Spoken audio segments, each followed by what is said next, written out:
श्रीगुरुभ्यो नमः। हरि ओम। ओम अखंडार्थसंबोधः बन्धनात् जायते गोविंदं तमहं वन्दे चिदानन्दतनुं गुरुम्. So yesterday we were seeing mokṣeච්ඡया यदा हरेव व्रज्यते असौ न्यासः तदा एव विहितः विदुषः मुक्षोः श्रुत्या तया एव परया च ततः श्रुतिभिः प्रामाणिको अयमिति चेतसि निश्चितः. So the Shruti very clearly says yadahareva vrajate tadahareva pravrajate. So the very day he gains the dispassion, that very day he should have to renounce. Now this should be taken as the pramanika, a valid testimony by the people who desire moksha. So if the statement which prescribes the karmasaṃnyāsaḥ as a pramanika, a valid testimony, does that mean that the other statements which prescribe the karmas are invalid, apramana? So for that question we say no. For you this is the pramana. For you who desires moksha, this is the pramana statement. And for the other person who desires the results of here and hereafter, ubhayatra, for here and hereafter, for him those karmas, the statements which prescribe those karmas, are valid testimony.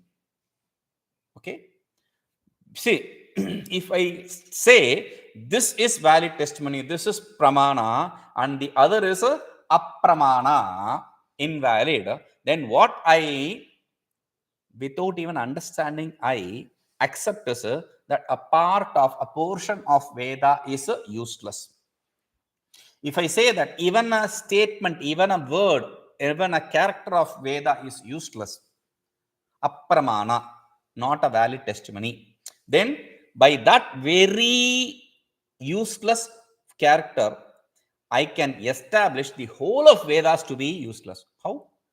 See, if that part is useless, then how do we establish that this part is useful, this part is right, this part is pramana? Or I can use a logic, I say, like that part, this part is also apramana. No, you have to understand the pramana. This is why it is pramana. If you say some logic for establishing this part to be pramana and the other part to be not pramana, then I will ask another question. How can I understand that this statement, this logic which you give is a pramana? Do you understand? So there can be no end to that logic of it being a valid testimony. So we are not saying this is valid, the other is not valid. No, we are not saying. We say this is valid for the person who desires moksha, that is valid for the person who desires those results. Okay, now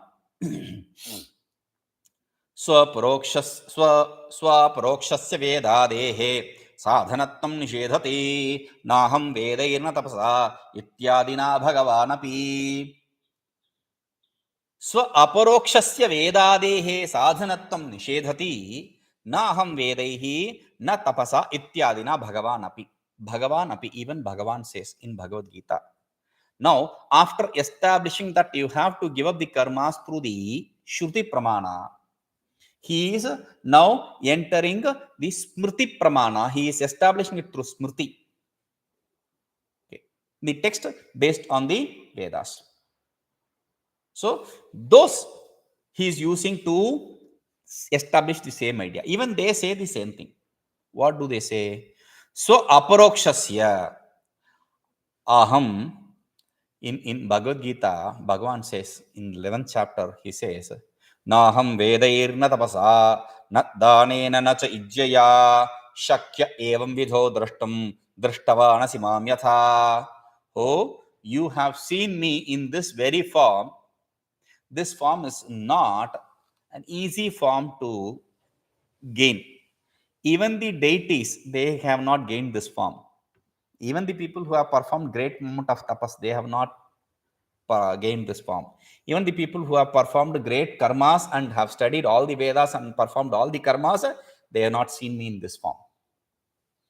So, there Bhagavan says, aham na vedaihi na tapasetyādinā. I am not aham. Aham here. There, mom, he says, mom, me, aham, I. I means here we should not understand it to be the individual. We are not talking about the Krishna per se, the object, the image, the form, the object. No, because that is Saguna Brahman. We are not interested in Saguna Brahman. We are talking about Nirguna Brahman. Aham means the I. I means the self. The self, na vedaihi, not through the Vedas, the study of Veda or the practice of karmas prescribed in the Vedas. Na tapasa, not through the penance. Not through the penance. Okay? So, ityādana, etc. Bhagavānapi. Even Bhagavan says, what does Bhagavan say? So, aparokṣasya sādhanatvaṃ. For gaining the immediate knowledge. So, aparoksha means sakshatkara, the direct vision, means the immediate knowledge. For gaining the immediate knowledge of the self, sādhanatvaṃ vedādeḥ niṣedhati. As a means, the Veda, the study of Veda, vedādeḥ means the study of Veda, the practice of karmas of the Veda, they are all prohibited. They are all negated by Bhagavan also. Okay? Now, pravṛttiśca nivṛttiśca dve ete śrutigocare pravṛttyā badhyate jantuh nivṛttyā tu vimucyate. Pravṛttiśca nivṛttiśca dve ete śrutigocare pravṛttyā badhyate jantuh nivṛttyā tu vimucyate. We saw this, we started this in the beginning. Pravṛtti, nivṛtti, dve pathe vedādeḥ. These are two paths which should be understood. There is pravṛtti path and there is nivṛtti path. Okay. So, this is what Bhagavan also starts in the Bhagavad Gita, in the introduction itself. Bhagavan Bhashyakara in the Bhagavad Gita introduction itself, he says this. Now, pravṛttiśca nivṛttiśca. Pravṛtti and nivṛtti. Pravṛtti and nivṛtti. Pravṛtti means performing. Nivṛtti means renouncing. So, performing the karmas and renouncing the karmas, ete dve śrutigocare. These are two paths which are prescribed by the Shruti, which are known through the Shruti. Okay? And among these two paths, pravṛttyā badhyate jantuh. Through the pravṛtti, through performing the karmas, you are incurring more karmas and you are involving yourself in more karmas. So, you are bound by the karmas. And nivṛttyā tu vimucyate. But nivṛttyā tu, definitely through the nivṛtti, non-performance of the karmas, you are relieved from this. You become liberated from this samsara. That is why in Mundakopanishad also there is a shloka which says this. Mana eva manushyanam karanam bandhamokshyoho. Mind is the cause for the bondage and moksha. Vishyasaktah bandha.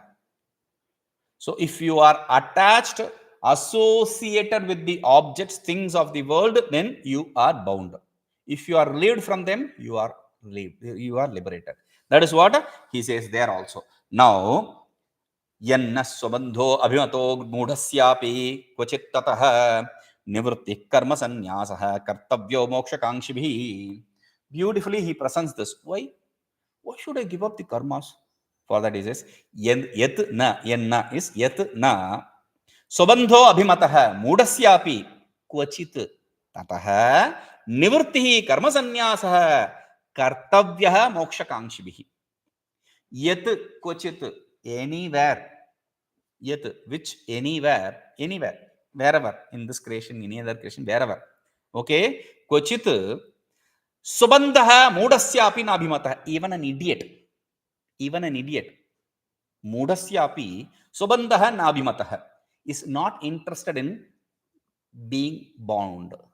Even an idiot is not interested in being bound. Okay. See, just because a needle is made of gold, we don't poke our own eyes with it. Or just because a chain is made of gold, we don't tie ourselves in it. No. We are not interested in being tied by even gold or platinum or whatever it may be. So he says, even an idiot is not interested in being bound. Okay, that's why in the mad houses, in the asylum, mental asylums, previously they used to bind people, they used to tie people. Now, no, because that itself becomes another cause for aggression. So he says, mokṣakāṅkṣibhiḥ, therefore, mokṣakāṅkṣibhiḥ, by people who are interested in moksha, nivṛttiḥ karmasaṃnyāsaḥ kartavyo. Nivṛttiḥ means karmasaṃnyāsaḥ, giving up, renouncing the karma, kartavyo he should have to do. If a person desires moksha, then mokṣakāṅkṣibhiḥ, that's an important word, moksha, muksha. If you desire, if you are a mukshu, then you have to renounce the karmas. Okay, now, jñānakarmaṇoryasmātsahayogastu yujyate, tasmāttyājyaṃ prayatnena, jñānecchunā dhruvam. Now, he completes this whole discussion. This is 204th shloka, and I said in the beginning that till 204th shloka of Uparati, till 204, he is going to discuss the association, the combination of jnana and karma, negation of combination of jnana and karma, jñānakarmasamudchaya khandana.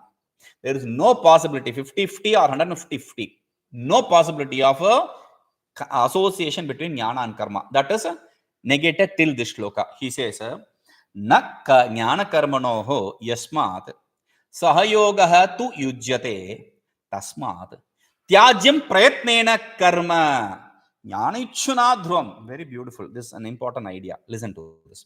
Yasmāt tasmāt, since it is so, therefore it is. So yasmāt, since, jñānakarmaṇoho sahayogaha tu na yujyate. The combination of jnana and karma is not possible. Is not possible. Tasmāt, therefore, since there is no possibility of any kind of combination, 50-50, 70-50, 25, no possibility. So therefore, what you should have to do is jñānecchunā, important word. Jñānecchunā dhruvam. Definitely, I'm not translating the jñānecchunā, let it be. Jñānecchunā, definitely, prayatnena karma tyājyaṃ. Okay, let us come to the jñānecchunā. In the previous shloka, he said mokṣakāṅkṣibhiḥ, a person who desires moksha. Okay, so a person who desires moksha, why will he be interested in jnana? He is moksha-ichchu, not jnana-ichchu. So from moksha-ichchu, he is bringing you to jnana-ichchu. Why? Because jnānāt eva tu kaivalyam nānyah pantha vidyate ayanaya. There is no other path other than this for gaining the liberation. That is why earlier, while discussing the karma and jnana portion association, I said there is no other karma other than shravana. Because you cannot give up eating and you cannot give up sleeping, etc. If I say, okay, give up all karmas, can you do? No, Bhagavan himself said, I cannot do myself. How can you do? So, I cannot give up all the karmas. So, he says, there is no possibility of giving up a karma. You have to do only one karma for knowledge, which is for liberation, which is knowledge, shravana. Okay. So, from mumukshu, you have to be jignasu. Mumukshu and jignasu are not different. You desire liberation, you desire knowledge. Desire knowledge and liberation are not different things, because knowledge removes the ignorance. That is liberation, right? So he says, jñānecchunā, this person who desires liberation, this person who desires the knowledge for that, dhruvam, definitely. What should he do? This is a very contradictory oxymoron statement. Dhruvam, definitely. What you have to do is prayatnam kartavyam, prayatnena karmatyājyaṃ. Prayatnena karmatyājyaṃ. With effort, karma should be given up. Do you understand? With effort, you have to give up karmas. With effort, you have to renounce. What is this idea? You have to do, not do. How can you do, not do? How can you do something which should not be done or which cannot be done? It's impossible. Okay.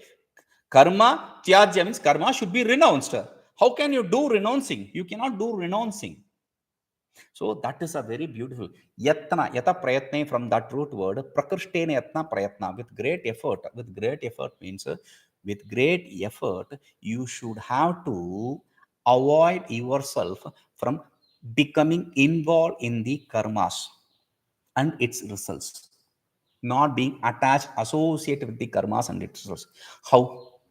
For that is iṣṭasādhanatābuddhyā gṛhītasyāpi vastunaḥ viññāya phalgutāṃ paścāt kaha punah tat pratīkṣate. Very beautiful shloka. This shloka, when I was explaining it in Hindi, I got this beautiful example. In today's world, this is a very important shloka. This is a very beautiful example which fits very beautifully in today's world. Okay, iṣṭasādhanatābuddhyā. Iṣṭasādhanatābuddhyā. It's a very beautiful word. Iṣṭasādhanatābuddhyā. We'll come to that. But before that, I want to greet you people for this beautiful auspicious thing which happened yesterday. So yesterday we had this pravṛttiśca, establishing Rama in his abode. Rama came back. Say Rama went on this exile for 14 years earlier, when his father was alive, when he was there. Then he had to live for 500 years his abode. Now, through the impossible penance of great many people, now Rama is back in his abode.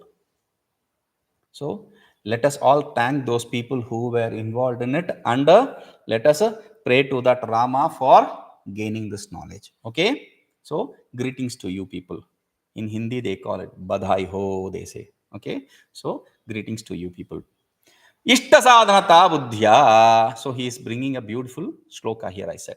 What is that? iṣṭasādhanatā. With reference to this, I remember that. iṣṭasādhanatā. iṣṭasādhanatā means idam mad iṣṭasādhanam. Idam mad aniṣṭasādhanam. When I have idam mad iṣṭasādhanam, this is conducive for me. This is desirable for me. This is something which is useful for me. With this idea only, I will be involved in any object. If I want to buy something, if I want to gain something, I have to have the idea that this is conducive for me. This is useful for me.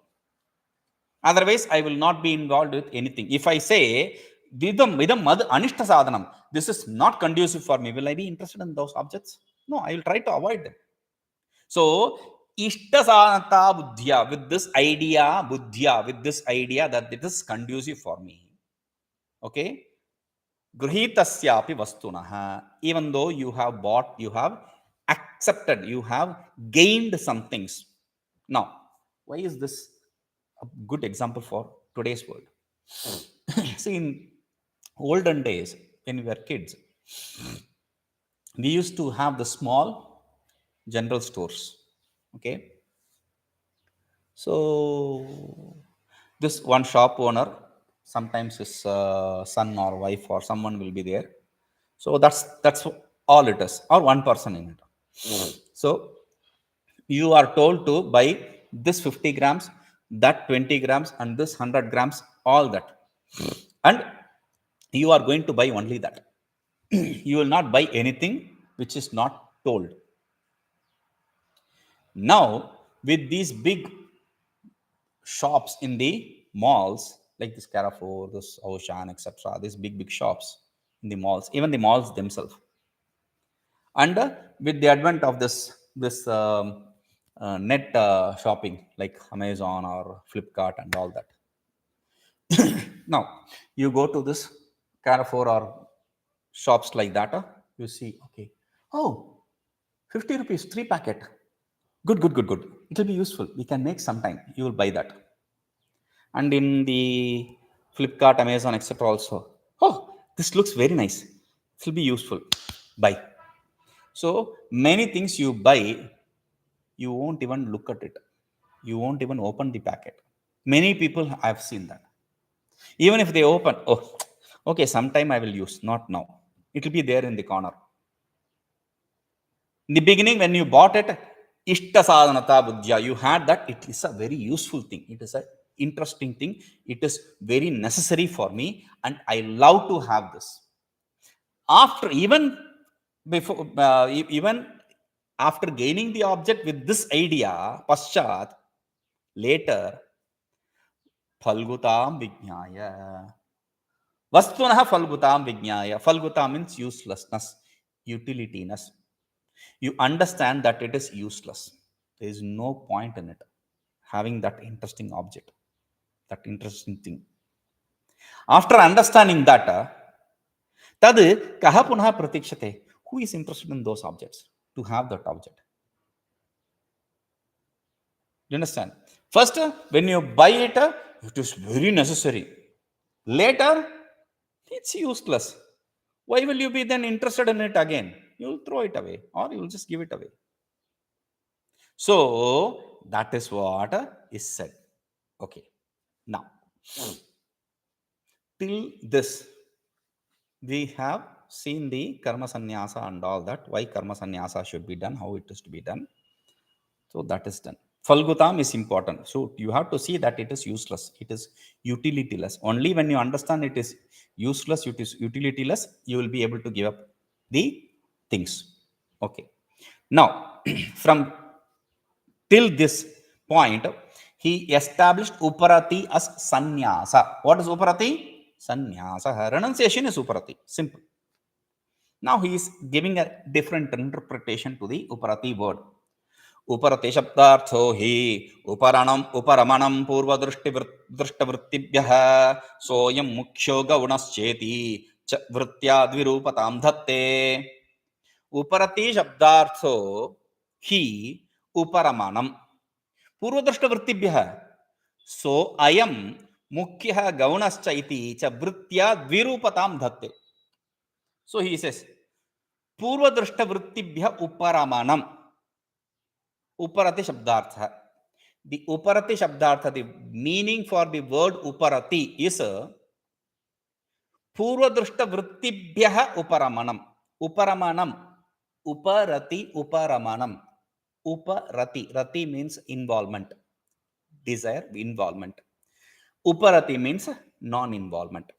Ramana means involvement. Uparamana means non-involvement. You are replacing one word with another word. What is uparati? Uparamana. What is uparamana? Uparati. In this game you can play till the end of the creation.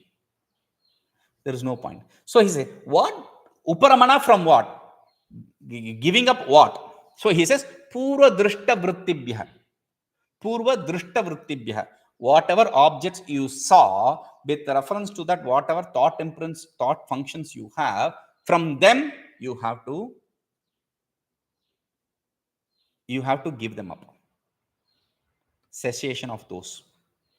Like what? See, normally what people say is, the mind produces the thoughts. Mind produces the thought function. That's what people say. People think. Your mind does not produce thought function. According to Vedanta, mind transforms itself into thought functions or thoughts. Does not really matter. Thought or thought function, they are all same. Thought function you use to say vritti. Okay. So mind transforms itself into these thought functions. When it transforms itself into the thought function, it transforms itself again into the object of the vision. See, you see the pot. Okay. The mind transforms into thought function vritti, and that vritti transforms itself into the object. Društavṛttiभ्यः, purvadruštavṛttiभ्यः, the objects which you perceive, the thought function with reference to the object which you perceive, from that which you have perceived earlier, from that uparamanam. Taking back. From that, stopping the thought function to proceed into those objects, with reference to those objects. That is what is uparati. Soyam mukhya gaunascha iti vṛttya Dvirupatam dhatte. Vritti earlier was thought function. Vrittya here is a not thought function. Vritti has different meanings. Vritti can be thought function. Vritti can be cleanliness. Vritti can be effect.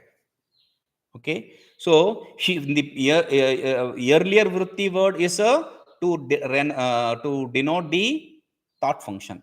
The second vritti is to denote the effect. So in effect, they are vrittya dvirupatam dhatte. In effect, it takes two forms. What are the two forms? Mukhya gaunaschaiti, primary and secondary. The same uparati. So ayam means this uparati is of two types.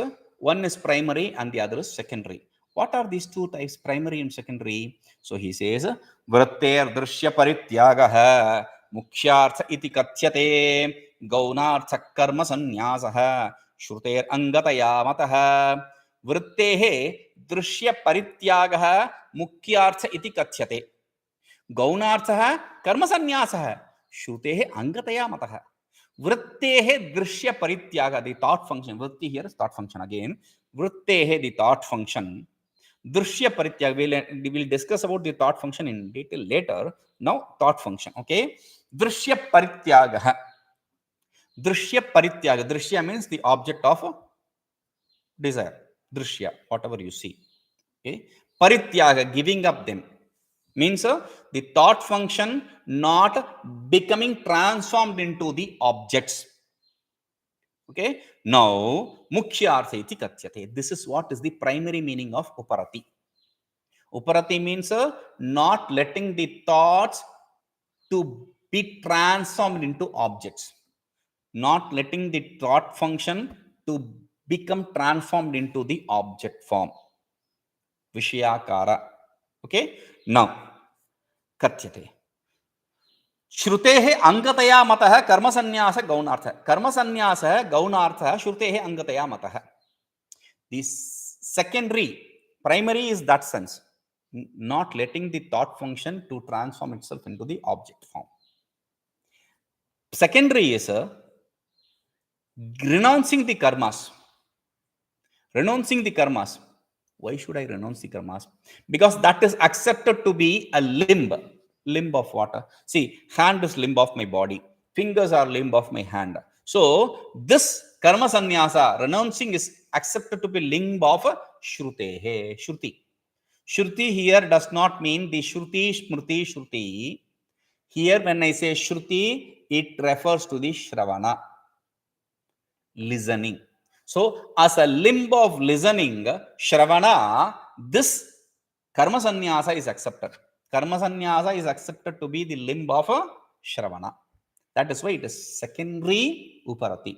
The primary uparati is not letting the thought function to transform itself into the thought object of desire. Secondary is renouncing the karmas. Sannyasa. Sannyasa is explained in the beginning. Now that sannyasa is accepted as secondary. And it is accepted as secondary because it is a limb of a shravana. Okay, we'll see this. Om Purnamadah Purnamidam Purnat Purnamudachyate Purnasya Purnamadaya Purnameva Vashishyate. Om Shanti Shanti Shanti.